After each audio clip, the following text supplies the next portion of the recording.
Welcome to the Carriker Chronicles, the People Show. Checking the pulse of Husker Nation, brought to you by DPS Concrete Construction. They are your local concrete experts. Check them out at dpsconstruction.net, also carrikerchronicles.com. Ladies and gentlemen, it's where all your Husker sports hopes and dreams will come true. It's just science. Now, normally in the football offseason, first of all, we talk all Husker sports here. Basketball, baseball, softball, etc. But normally in the offseason for football, it's a little bit of a lull. We have taken the opposite approach. So if you've been enjoying some of the content we've been doing here on the Chronicles, we've been interviewing guys like Levante David, Amon Green, Sean Callahan, Britt Prince, Grant Wistrom, Jason Peter, the guy we're going to bring on today, a Husker legend himself, Prince. But if you've been enjoying those types of shows, smash that like button. If you're looking forward to some more of the interviews we have scheduled coming up here in the near future, which are Roy Halou, Lexi Rodriguez, Rex Burkhead. I'm going to do a deep dive with Troy Dannon at some point. And also, if you're looking forward to the Carriker Chronicles football camp this summer. Now, I got really sick at the end of last week, so I'm going to get back on the track of trying to finalize who's going to be at that camp. It's July 9th. Lincoln, we're doing it in conjunction with LYF, Lincoln Youth Football League. Okay, but Eric Crouch is going to be there. I'm going to be there, and I'm going to chat with a few other Husker legends about who's going to be there. But save the date, July 9th for that. If you're excited about all that stuff upcoming, smash that like button as well. And just a reminder, if you haven't done so, subscribe, ring that notification bell. But the Carriker Chronicles is coming out every Tuesday throughout the offseason, 6 p.m. on YouTube, 7 p.m. Central Time, and of course, any necessary gut reactions in the meantime. Now I want to bring on our special guest, former Super Bowl champion, 10-year NFL vet, unanimous All-American, first-round draft pick, Big 12 Defensive Player of the Year, and first-time, first-team All-Big 12 performer, Mr. Prince Amukamara. How you doing, my friend? Dude, I'm doing well. I'll quit the intro. Thank you for that. Yeah, absolutely, man. And so as often I do in my interviews, I want to go backwards before I go forwards. Okay. So both your parents are natives of Nigeria. All right. And then they moved to New Jersey and then to Glendale, Arizona when you were 5 years old. And your mom was actually an elite sprinter selected to the 1984 Nigerian Olympic team as well. But you have 5 sisters. Okay. Princess, Promise, Peace, Precious, and Passionate. My son is growing up with no brothers and 5 sisters. So here's my question for you right out the gate. What was it like growing up with 5 sisters? And what advice would you give to my son who's also growing up with 5 sisters? Man, it's funny. I grew up in a culture where my mom made sure that the women did everything. And so I was so used to being babied by my sister. They took very care of me. And I would say I'm the big brother protective type, especially because we were all close in age. One thing that I was taught, though, was how to treat women because my sister and stuff like that. We were super competitive. But I'd say for your son to kind of lean into that and to just be aware of what that looks like. All right, man. Now, obviously, you did really, really well in high school. You're being recruited. You were named the Big School Player of the Year in the state of Arizona. You were a 3-star, okay? And you had, obviously, some offers, Colorado, Fresno State, Nevada, Oregon State, UNLV, UTEP, and you obviously chose Nebraska. Now, I once had a recruiter tell me, Adam, you're a 3-star, but you're really a 2-star that we rounded up. So I was like, okay, I really want to go to your school. But my point is, you were obviously recruited. I don't know that you were insanely highly recruited, but I want to know what that process was like for you, and how did you ultimately end up at Nebraska? So I want to give a big shout out to Coach Bill Bush, who I think you need to get on this podcast, by the way. But Coach Bill Bush, he was I think he did special teams at Nebraska at the time, and he was our safeties coach, and he came down and got 5 of us. Javario Burks, God rest his soul, Will Yancey, Eric Haig, Marcel Jones, and myself. And he came in and grouped and got us up. He was a great recruiter, and just talked about how great Nebraska was at the time, and it still is, but I'm talking past tense. So me and Eric Haig, me and Eric were best friends in high school, and we had our visits. We had the same type of offers from same school, so like Nevada and Reno, Fresno State, Colorado, and Nebraska, obviously. And me and Eric kind of made a pact. Whoever commits first, that's the college we're going to. So me and Eric go to Nebraska for our first visit. Mike Smith, Keith Williams, and Marlon Lucky was my host. So those 3 were hosting us. And you know how it is on the visits. You know, they take us to Dave and Buster's. We have a lot of fun. And so the day after that, Eric meets with Coach Callahan, in the office, and Eric meets with Coach Callahan in the office, and Eric isn't all the way there. And Coach Callahan says, "Hey Eric, like, how's your trip going?" And Eric says, "Dude, it's great. It's a 10 out of 10." He said, "Well, if it's a 10 out of 10, why don't you commit?" He said, "Fine, I commit." And then Eric leaves the office and said, "Hey, dude, I committed." I said, "Dude, what? It's our first visit. We have tons more after that." And so I went on to take a couple more visits, but I knew where I was going along, so I ended up committing to Nebraska. That's awesome. I love that. It's interesting because you and I actually only missed each other by a year as well, because your true freshman year was 07. Yeah. My senior year was 06. And actually Mike, Marlon, Keith, they were all young fellas as I was, moving on out and up to the NFL. But I love that. Now you arrive at Nebraska. You actually thought about playing basketball as well as football. And then there was some debate. Were you going to be a running back or a defensive back? And for those who don't know, Prince rushed for 2,106 yards and 24 touchdowns his senior year of high school. What made you choose to focus solely on football, no basketball?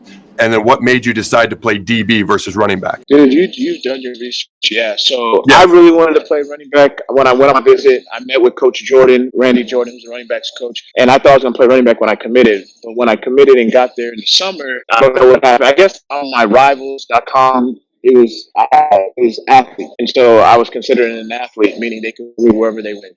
And so it's so funny. I kept telling. When I got there, they threw me to the defensive back room, and I was like, "What is going on here? I never played defense a lick in my life." And then you're getting chewed out by Coach Almation, who was probably one of the toughest coaches I've ever had.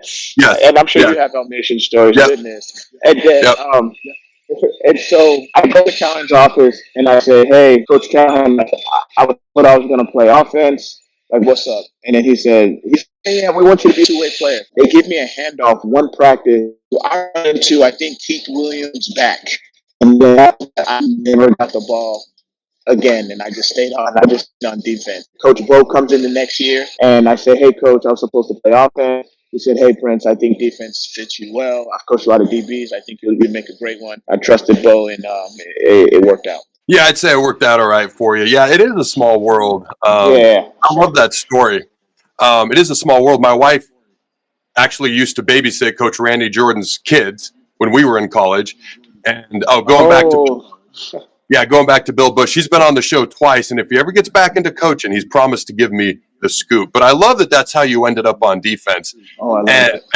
Yeah, I'd say it worked out all right for you as well. Now, you played with a lot of guys who have personality at Nebraska. All right, and I actually wrote down the whole list. I think I can, not the whole list, but a list of guys. You got guys like Taylor Martinez, Ndamukong Suh, Will Compton, Rex Burkhead, Roy Halou, Kenny Bell. It was there for a year with you. Levante David. Like, you played with a lot of guys with a lot of personality, really good players. But it was interesting. When you came in as a freshman, then senior linebacker Corey McEwen described you as a newcomer, and I quote, "with a lot of personality," end quote. What do you think he meant by that? What made him say that about you when you came in? Yeah, I was very people would say like wet behind the ears. Like I had a lot of personality, very bold in my speech, like in what I said. I would say pretty quirky. I was just out there. I mean, everybody, and dude, me and I almost got in so many fights just because our personality just kept clashing. And I'm a super playful dude, and Niles was pretty serious at the time. And so I would say, like, for a minute, me, like Roy Halou, Eric Haig, like we were like outcasts on that team for a bit, just because we were all different, and no one knew what to like do with us and stuff like that. And then I think during our sophomore, junior year, especially when we started to have defined roles on the team, I would say we started to earn. Dude, Niles Paul is a very serious, no nonsense type guy.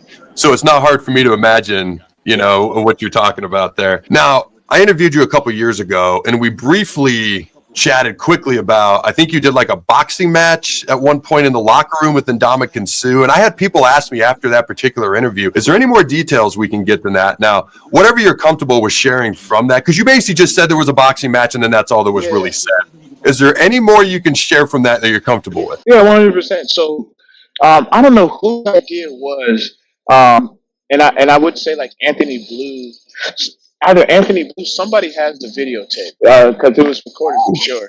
But brought boxing gloves into the locker room. You know how training camp is, the grind. Dudes are just like emotions flare, and dudes are just like fed up with each other. And so I remember there was boxing gloves, and at first it was like Javario versus somebody or Quentin Castile. Nobody wanted to go with Suh for obvious reasons. And then I said, man, fine, Suh. I said, Suh, put the gloves on. Let's go. And then Suh puts the gloves on. And at first, I was just gonna take the gloves off and say, okay, I'm just kidding. But I was already in there. Everybody's hyping me up, and so it's just in the locker room. Not a lot of places to run. And then obviously it's no faces. It's just body shots. And then so. I try to get something on Suh. I think Suh didn't. I don't think he tried to hit me hard. He hit me, and I gasped, and I was like, "Oh no!" And then I started to run, and then he started to chase me. I said, "I'm done. But yeah, it was like, and it was good though. I can always say I took a body shot from Suh, but I put it up then because he would have cornered me, and then it would have been done. Dude, I respect that out of everybody in the locker room, and you had to have been a younger player at this time, I would imagine. You're the guy who stepped in, was willing to just do it. I respect that, dude. I love that. Thank you. Yeah, it's very noble of me. Like I said, I think that plays into the playful, into what Corey was saying. Like that's why I'm playful. Like I'm the guy who's gonna step up and get demolished. But yeah, I'll take that for the team. I love that. I'm the guy that's going to step up and get demolished. That's the quote from the interview right there, ladies and gentlemen. All right, ladies and gentlemen, I want to give a quick shout out to our sponsors, DPS Concrete Construction. They are your local concrete experts. If you're looking to have concrete work done, retaining wall work done, these are the guys to have do it. Jason Armstrong does a phenomenal job running DPS Concrete Construction. If this is your line of work and you're looking for a great boss, Jason's the guy. Go to dpsconstruction.net. Also, Bonzel Pool and Spa. Check them out at bonzelpool.com. Spring break's almost here. Summer's right around the corner. If you're looking to get a pool put in, a hot tub, they're the guys to go to, bonzelpool.com. They put in my family's pool. They put in my family's hot tub. They now take care of our pool and our hot tub. If you need the aforementioned items just simply taken care of because you already have them, check them out at bonzelpool.com. So 2007, as we mentioned, is your freshman year. You play as a true freshman. That's Bill Callahan's last season. All right, now, the defense gave up a lot of points that year, okay, but being Bill Callahan's last season, the defense having the ups and downs of that 07 season, and it being your true freshman season, that's a lot mixed all together. What was the 2007 freshman year like for you with all that going on? Man, dude, it was a wake-up. It was a wake-up call. It was my first taste at college football, and just being a freshman, I feel like it kind of went fast. I wanted to transfer. I wanted to leave because I wanted to play running back, and if I wasn't going to do it here, I was going to do it somewhere else. So there was a rule that if you play 4 games, then you lose your redshirt year and stuff like that. So once I did that, I realized, you know what, I wasn't going to transfer anymore because I did not want to sit out. But it was great. Callahan, when people say Callahan ran the team like a pro team. After being on the pros game, he definitely does. And when it's like that, it's just, I think schedule-wise, just his approach, like he wasn't really gonna mother F you in a sense and stuff like that. And so I enjoyed Coach Callahan as my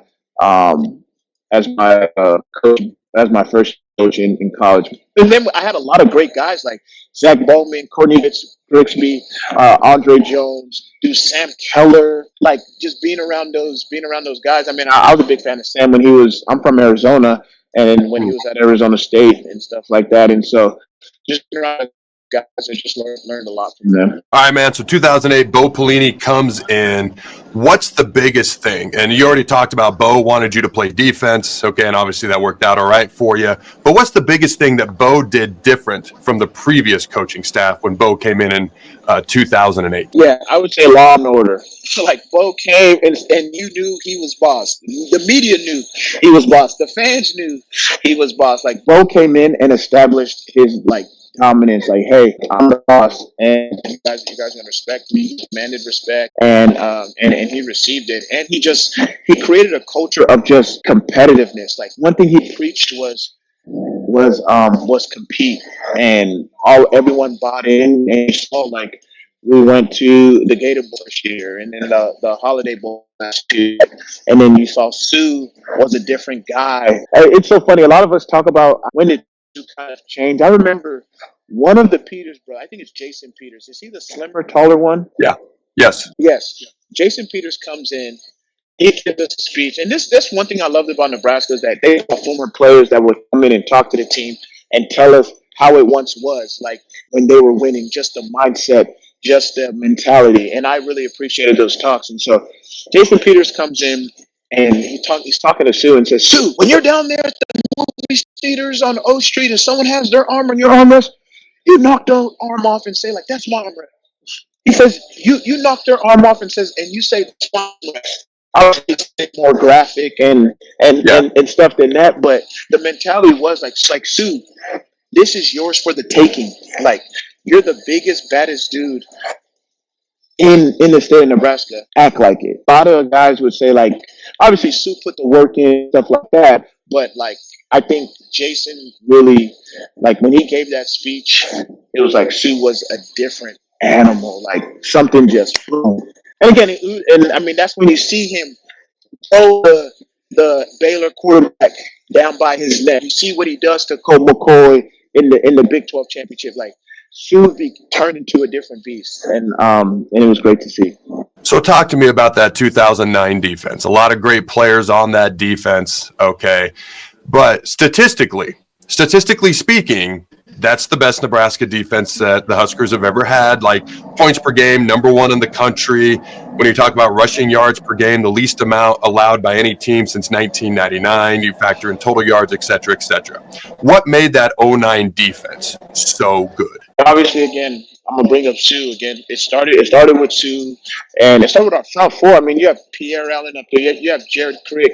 You have Steinkuhler, and like I think it starts with guys up front, and then like I think counterpart like Alfonso Denard, he doesn't get a lot of love as much love as he should. You know, I feel like he was a better DB than me. Like great ball skills, super competitive, and so when me and Alfonso are locking up on the outside, and then you have playmakers on the inside, Eric Haig, Dijon Gomes, you have Matt Hanlon. Like I think it was the Oklahoma game. I think Matt Hanlon had 3 picks and stuff like that. So I think we all, and then Levante David at linebacker. You have Will at linebacker. We all played great together. When you think about, I mean, there's another guy you can throw out there, Jared Crick. He was a great interior defensive tackle as well.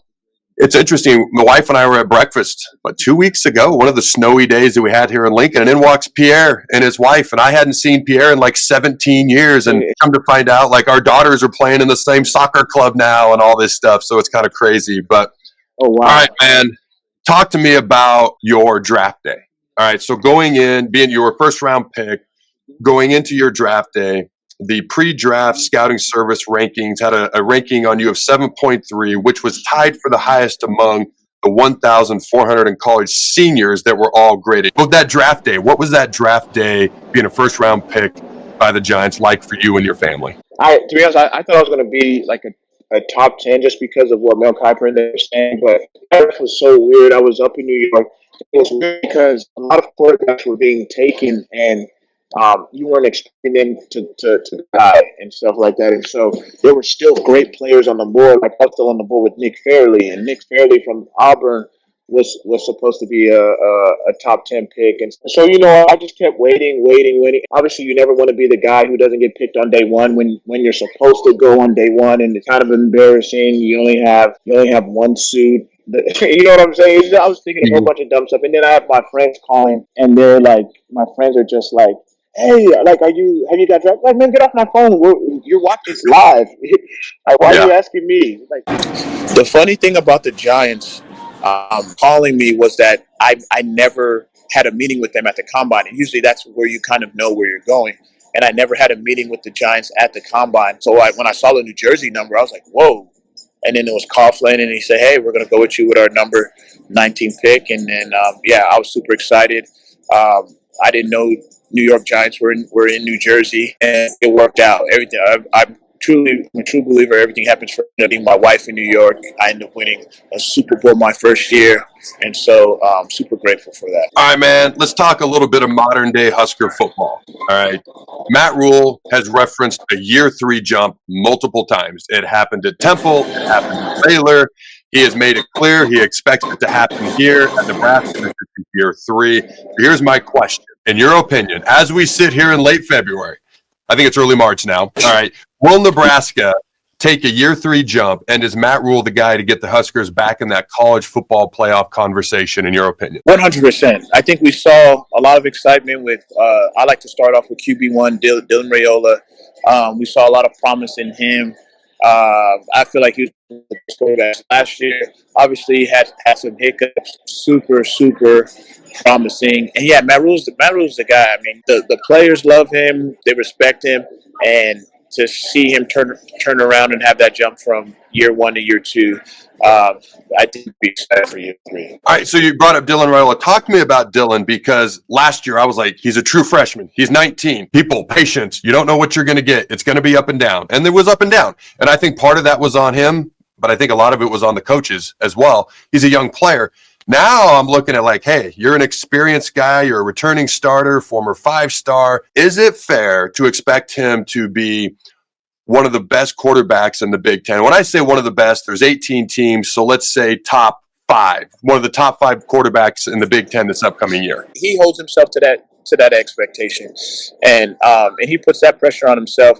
I mean, he was close to that last year. I think Dana, with the help of him, showing what Dana did with a couple of games that he did have, I think that I think he's going to be great, and he's in good hands. So talk to me about Dana, because that's actually the very next question I have here. I'll just read it word for word. Dana Holgorsen, you're a DB, obviously, or former DB. Knowing Dana Holgorsen's history of offensive success, expertise in the passing game, if you had to defend a Dana Holgorsen offense and or passing offense, all right, how hard do you think it would be? Like how hard do you think it would be if you had to try to defend a Dana Holgorsen type offense? It would be tough. I mean, as you can see, Dana is playing chess out there.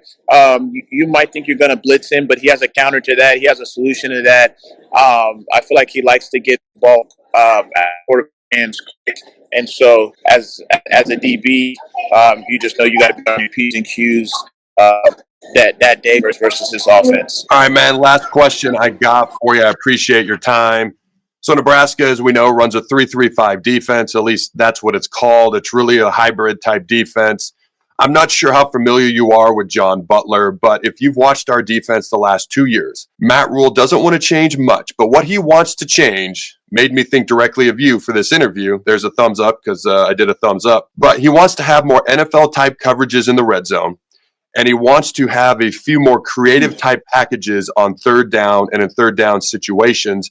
And considering our defensive secondary struggled a bit last year, do you like his approach and what he's describing going forward or not on defense? Yeah, 100%. Like, and one thing that I can think of is in the NFL, in the red zone, there's a lot of like bracket type coverages, cut calls, meaning usually a lot of teams do a lot of mesh where it's a lot of condensed splits and you have receivers just crossing to kind of confuse you in man-to-man coverage. So having a bracket type coverage, it can kind of solve that. And then also, I'm sure he wants to have like creative. Anytime a coach says creative, I'm blitz packages. Maybe sending a corner from an opposite side, or dropping a D lineman and stuff like that. Those are the creative stuff that I come to mind. All right, man. I appreciate you taking the time, ladies and gentlemen. You can follow Prince on social medias.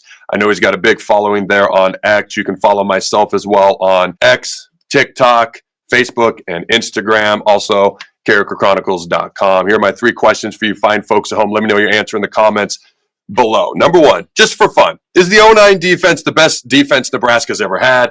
Number 2, will Dylan Raiola be one of the best quarterbacks in the Big Ten next year? And number 3, do you like the more NFL-type coverages in the red zone and more complex, if you want to say, blitz packages on third downs for the Huskers next year? All right, Prince, you want to throw the bones with me here real quick? Yes, sir. All right, until next time, Husker Nation, go Big Red, and always remember to throw the bones.